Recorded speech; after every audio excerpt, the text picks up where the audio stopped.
Hello dear friends, subscribers and guests of my channel. In this video I want to show and tell you how to add Instagram link to Facebook. Please put your like, subscribe to my channel and share this video with your friends. Let's get started. So first we need to go to Facebook. After that we need to go to our account.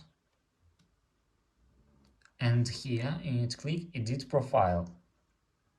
Here scroll down and click edit near links. And after that you need to click add social link.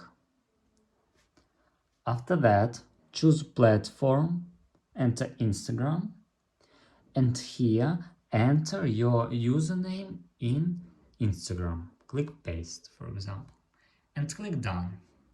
And that's all. Click save. If you enjoyed this video and found it helpful, please put your like, subscribe to my channel and share this video with your friends.